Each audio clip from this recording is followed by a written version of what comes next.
Bismillahi Raxmaani Raxiim. Waxaan ka hadli doonaa calculus 2 ayaan bilaabi doonaa maanta insha Allah. Chapterka koowaad sectionkiisa koowaad oo la yiraahdo basic integration formulas ayaan sharxaynaa marka hore, kadibna waxaan ku xijin doonaa insha Allah inaan ka bixino tusaalayaal maxaa la dhahaa adag, laakiin kuwa haddeertaan formulayaasha aan meeshan ku sharxi doono, video ku sharxi doono, kuwa fudud example ama tusaalayaal ayaan ka bixin doonaa. Kuwa maxaa la dhahaa adagna waxaa waaye example video kale ayaan ku sharxi doonaa. Haddii aan ku bilaabno tusaale ahaan oo kaleeto, haddii aan haysano integration, calaamad integrationka sida in badan ay dadka yaqaanaan waa calaamadan. Marka haddii aan haysano oo kaleeto integration k dx oo kaleeto, kdaas oo ah real number, yani numberku doon ha ahaado, hadduu hana 1 2 3 4 oo kaleeto, waxa ay noqonaysaa kx plus c. Tusaalahaan oo kale haddaan idhaahno 5 dx, integrationka oo 5 dx wuxuu noqonayaa waxaa la yidhahdaa 5x plus c. Okay,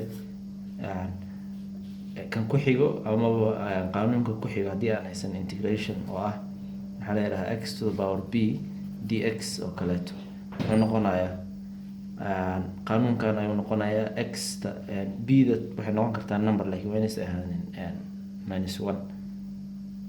marka waxa ay noqonaysaa x to the power b plus 1 oo loo qaybiyey b plus 1. Okay, tusaale haddii aan usoo qaadano integration of x dx oo kale, tusaale ahaan yani x oo haddii aad haysato oo kaleeto powerkeeda 1 waaye. Marka haddii aan formulahan dabaqano halkan ku yaalo, waxay noqonaysaa waxaa la dhahaa x 1 plus 1 divided by amaba loo qaybiyo 1 plus 1 plus c. haddii aan sii simplify gareyno waxay noqonaysaa x square oo loo qaybiyey 2 plus c. kanna waa formulaha labaad. Formulaha saddexaad haddii aan haysano oo kaleeto trigonometryga sida cosine, sine oo kaleeto, amaba cosecant, amaba tan, amaba secant, waxay noqonaysaa tan saddexaad cosine ax dx haddaan haysano oo kaleeto, waxay noqonaysaa maxaa la dhahaa 1 over a gaas ita number ayuu noqon karaa, wax kale ayuu noqon karaa, laakiin hadda number un baan ku bilaabayna 1 over a sin ax plus c haddaan haysano oo kale. tusaale ahaan haddaan tusaale aan ka sameyno, waxaan noqonayaa integration of cosine of 2x oo kale. tusaalehaan haddaan haysano dx, waxay noqonaysaa maxaa la yidhaahdaa integrationkeeda wuxuu noqonayaa 1 over a sin ax plus c. marka hadda tusaalehaan aan haysano oo kaleeto haddeertaan cosine 2x, haddii aan haysano waxaan ka dhigaynaa 1 over 2, eedanadii hadda waa 2 sin 2x plus c. Okay, marka xalkeeda kana noqonaya formulahan ayaad ku dabaqaysaa. haddaad haysato cosine ax, waxaad leedahay 1 over a sin ax plus c. haddaan afraad u imaano sin ax dx, waxay noqonaysaa integrationkeeda wuxuu noqonaya maxaa la dhahaa -1 over a amaba -1 over a cosine ax iyo halkan tahay plus c. marka haddii aan tusaale aan ka sameyno oo kaleeto, ama tusaale aan kasoo qaadano, waxay noqonaysaa number 4 haddii aan haysano kale integration of sin 2x dx oo kaleeto haddaan haysano, waxay noqonaysaa -1 over 2, eedani waa 2 saan sheegnay hore, cosine 2x plus c. Okay,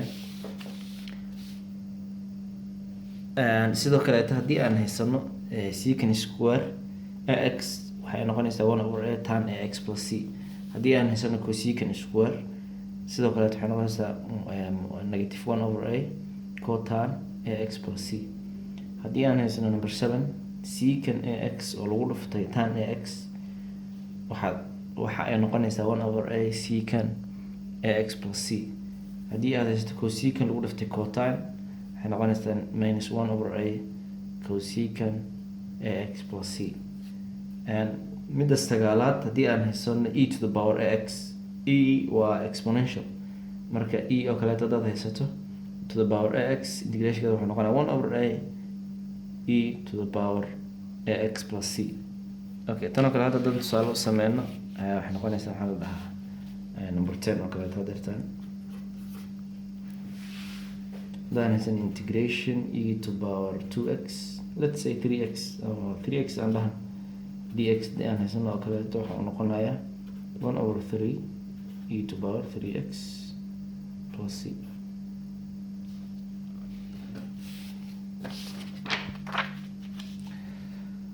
aan u imaano kan tobnaad haddii aan haysano oo kaleeto integrationka oo 1 over x dx muxuu noqonayaa ln x plus c.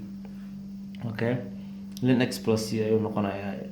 Haddii aan haysano oo kaleeto 1 over square root of any number square minus x square waxa uu noqonayaa sin inverse x over a plus c. kuwan tusaalooyin dambe ayaan ka bixin doonaa ama aan ku sharxi doonaa insha allah. Marka number 12 kan si fiican uma muuqda, aan si fiican hadaan u qorno oo kaleeto halkaan number 12 waa kan. Haddii aad haysato integration of 1 over a square plus x square dx, haddii aad haysato wuxuu noqonayaa 1 over a 1 over a tan inverse x over a plus c. haddii kale sidoo kale dad haysato maxaa la yidhaahdaa integration of 1 over x square lagu dhuftay square root of x square minus a square waxa uu noqonayaa maxaa la yidhahdaa 1 over a secant inverse x over a plus c intuu la socday. Marka qawaaniin kale oo badan way jiraan, laakiin qawaaniinta ugu muhiimsan oo integration inta badan la isticmaalo kuwan weeyaan, buugaagtana ku qoran. Marka waxaan ka bixin doonaa example oo si fiican u sharxayo, halka ayaana kasii wadi doonaa calculus 2 insha allah. darsiga ugu horeeya weeyaa kan ama introduction baan dhahnaa ama basic integration formulas ayaan ku magacaabeynaa. like gareeya page channelka naga waxaa la yiraahdaa qalin iyo warqad. waxaan rajeynayaa inaad ka faa'iidi doontaan insha allah videogan iyo kuwa dambe oo aan maxaa la yiraahdaa oo aan soo bandhigi doono. aad iyo aad u mahadsantihiin.